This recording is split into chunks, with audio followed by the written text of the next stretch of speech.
Мен оны бірінші рет көргенде жүрегім шым ете қалған. Қарапайым, ұяң қыз еді.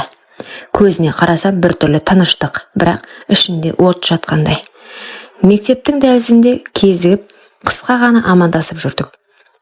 Уақыт өте жақын араласа бастадық. Сабақтан кейін бірге қайтатынбыз. Қасында жүрсем, күннің қалай батқанын да білмейтін. Әлі ештеңе айтпадым, бірақ іштей оның менікі болғанын қаладым. Бір күні кешке SMS жаздым. Кешке шығасың ба?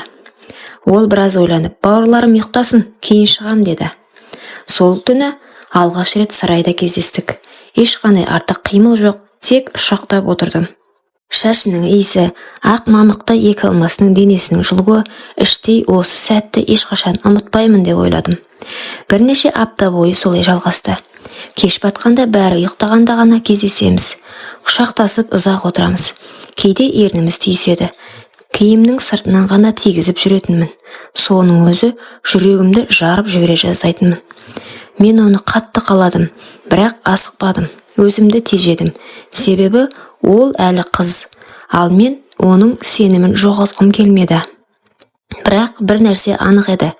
Менің өмірімде ондай сезімді ешкім сыйлаған жоқ. Күндердің бірінде ол маған өзі жазды. Кешке боссың ба деді. Жүрегім зу ете түсті. Иә деп бірден жауап бердім. Түнде ауыл тынышталып, бәрі ұйықтаған кезде ол баяғыдай сарайға келді. Бұл жолы бәрі басқаша болды. Ол бұрынғыдай қысылып отырмады. Қасына отырдым, қолын ұстадым. Үндемей ұзақ отырдық. Бір сәт оның көзіне қарасам, ішінде бір шешім бардай көрінді. Сен дайынсың ба деп сұрадым. Ол қысқа ғана иә деді. Көрпені жерге төсеп, оны жайлап жатқыздым. Әуелі еріннен, кейін мойнынан, мамықты екі омырауынан құшарлана сүйдім. Қолым оның арқасын, белін сипады. Ол дірілдеп терең тыныстай бастады. Бір сәтте денемді тежегіш жойылғандай болды. Досымды итеріп жіберген сәтім. Оның көзі тас төбеге қарап, ерні тістеліп ауырсынып қалды. Көзінен жас шықты. Мен тоқтадым ба деп ойладым, бірақ ол басын изеді. Жалғастыр деді. Аздан соң ауырсынуы басылып, тынысы жеңілдеді. Сол сәтте мен оның маған толық берілгенін түсіндім. Екеуміз де терлеп, шаршап, бірақ бір-бірімізге қанық күйде ұзақ жатып қалдық. Содан кейін бірнеше күн қатарынан осылай кездестік. Ешкім білмеді. Көзқарасымыз өзгерді. Жанасуымыз өзгеше болды. Енді бізді тек құшақтау мен сүйісу емес, бір-бірімізге тәуелді ету сезімі байлады. Мен ішімнен осы қызға үйленемін деп ант бердім.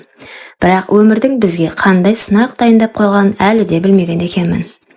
Онымен өткен күндер өмірімнің ең тәтті шағы болды. Әр кездескеніміз бір мереке, әр жанасу жаңа бір әлем еді. Біз сақтанып жүрдік, бірақ сезімге шектеу қою мүмкін емес еді. Бірде екеуміз ауыл сыртындағы шеткі қырда отырдық. Күн қызарып батып бара жатыр. Ол маған қарап, болашағымыз қандай болады екен, деді. Мен ойланбай, мен саған үйленемін, ешкім сені менен тартып ала алмайды дедім. Сол сөзіме өзімде сенімдедім. Бірақ тағдыр басқа сценарий дайындапты. Күзге қарай ауылға жаңа қыз келді. Бір тойда танысып қалдық. Әуелі оған аса мән бермедім. Бірақ бір-екі рет бірге отырған соң ол өзі маған тиісіп жақындай бастады. Өзімде байқамай оңбай қателестім. Сол түні бірнеше рет тағы да бір қызды бүлдірдім. Көп ұзамай сол қыздың екі қабат екенін естідім. Басымды алып қашпай мойындауға тура келді. Оның ағалары үйленесің деп келді. Сол түні мен өзімді жек көрдім. Өйткені менің уәдем, менің сенімім бәрі аяқ асты болды. Ең ауыр сәт оған айту еді. Кездескенімде көзіме тура қарамады. Рас па бұл деді. Мен үнсіз басымды изедім. Ол бір сөз айтпастан бұрылып кетті. Сол кеткеннен ұзақ уақыт көрмедім. Көңілім құлазып, өзімді бос сезіндім. Ал үйлену тойы бөтен қызбен өтті. Бірақ жүрегім басқа жерде еді.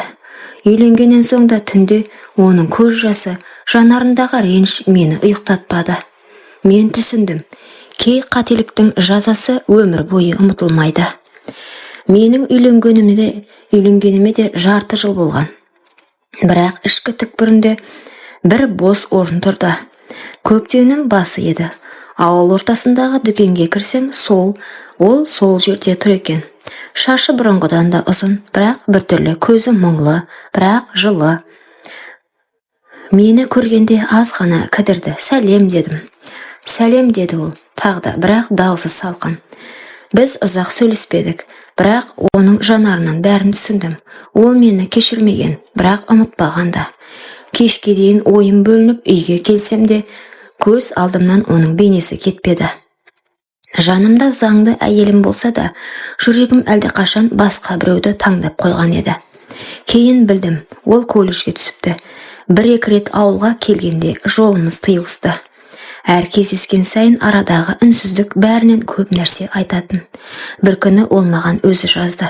Ертең кешке уақыт бар ма? Соңғы рет кездесейікші деді. Сол сәттен бастап менің ішімде әлдеқандай үміт оянды. Өткен қателігімді түзете алам ба, жоқ па білмедім, бірақ бір нәрсені анық сездім. Оны қайтадан қасымда көргім келді. Келесі кеш ауылдың шетіндегі ескі қораға келдім.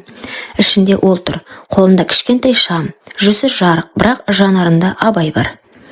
Қалайсың дедім. Жақсы деді, біраз үндемей тұрды. Арадағы үнсіздікті мен бұздым. Қасына жақындап қолынан ұстадым. Ол қолын тартып алмады. Екі көзіміз түйісті. Сол сәтте бәрі қайта оралғандай болды. Жүрек дүрсілі, демнің жиілуі, жанасудың ыстығы. Бірақ бұл жолы бір кедергі тұрды. Ол бұрынғыдай толық берілген жоқ. Құшақтасып сүйістік, бірақ екеумізде іштей бір нәрсенің жетпей тұрғанын сездік. Сол түні жақындастық, дәмі таныс, бірақ өзгерген. Оның жанарында әлде бір сақтық, жүрегінде бір қақпа тұрды. Бұрынғыдай сеніммен емес, еркелікпен берілмеді. Төсекте жатып, мен оның иығын сипадым. Ол көзін жұмды, бірақ жымиған жоқ.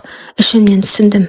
Мен сол бір жылы көктемде оның жүрегін бір жолата жаралаған екенмін. Таң ата екеуміз сөзсіз тарастық. Жүрегім тағы да босап қалды. Бұл жолы оны мүлде жоғалтып алуы мүмкін екенін білдім. Күздің аяғы еді, бір танысым. Ана қызды көрдің бе, бір жігіт алып қашыпты деді. Жүрегім бір сәтке тоқтап қалғандай болды. Сенгім келмеді. Телефон соқтым, алмады. Жүгіріп ауыл шетіндегі үйге бардым. Төр алдында кемпірлер, шулаған әйелдер, қыздың үстінде орамал. Ол мені көріп қалды. Көздері жасқа толы. Мені алып кет деді сыбырлап. Бірақ менің қолым байлаулы еді. Отбасым бар ғой. Көп адам, туыстары, салт дәстүрдің қысымы дегендей. Кетсең бақытты болмайсың қарағым, деді бір әйел төрде жатып.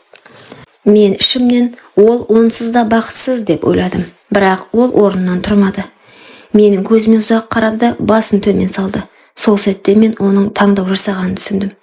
Түнде той басталар алдында маған хат келді. Сен кешіккен сәттен бәрі бітті. Мен енді сені тек есімде сақтаймын. Сол хаттан кейін мен түсіндім. Кейбір адамдарды сүйсең де, олардың тағдыры сенен тыс жазылады екен.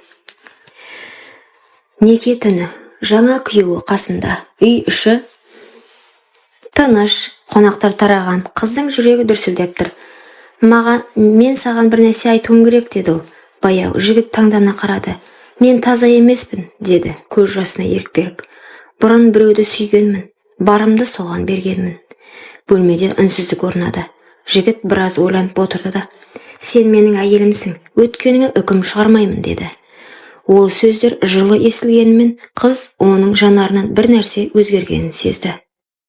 Бұл бақылау сияқты көрінгенмен іштей ол да өз қақпасын жапты. Кейінгі күндері екеуі бірге жатты, бірақ қыз бұрынғыдай сезімді сезбеді. Бұрынғы жігітімен болған сәттері құшақтың ыстығы, жүрек дүрсілі, бәрі тек естелікте қалды. Ол түнде көзін жұмғанда да басқа бір есім мен басқа бір бейне ойына келетін. Бірақ өмір алға жылжиды, ал өткен тәтті әрі ащы жара болып қала береді екен. Құрметті оқырман, өмірден алынған сабақ болар оқиғаларды тыңдағыңыз келсе, менің арнама тіркеліп, лайк, комментарий жазып қолдап кетіңіздер. Келесі кездескенше.